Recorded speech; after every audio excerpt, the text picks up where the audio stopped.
question. If the returns from Carlyle have been that great, and maybe they have, well, why did you do an IPO? The question is, if the returns on our LP investing... Yeah, if Carlyle was doing so good, why did you do an IPO? It wasn't so much because of the returns on our funds that our investors have been earning, which have been, double-digit kind of returns. I would say there are a number of other reasons. First, we have a situation where Carlyle's investments in its own funds, I expect to increase dramatically. In the past, most of the investments in the funds came from the individuals as opposed to the firm. Now the firm has become a much bigger investor. Secondly, I think that we'll be doing certain acquisitions where having a currency has some value.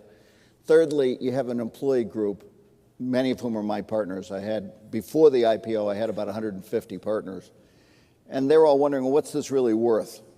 To me, I'm not so much into liquidity. I own a lot of the stock, and I'm happy doing that.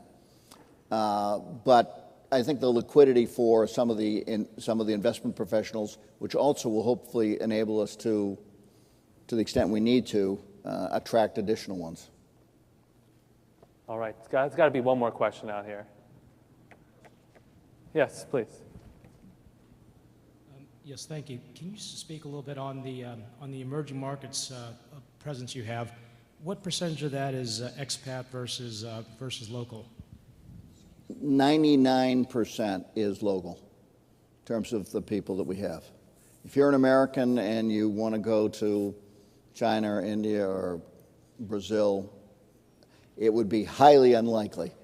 Now, I do think over time I'm going to have to put some Americans there, not because they need our help, but rather because I need to have people that are more well-balanced as we think about future generations. And I think having worked in overseas markets will be a plus for them.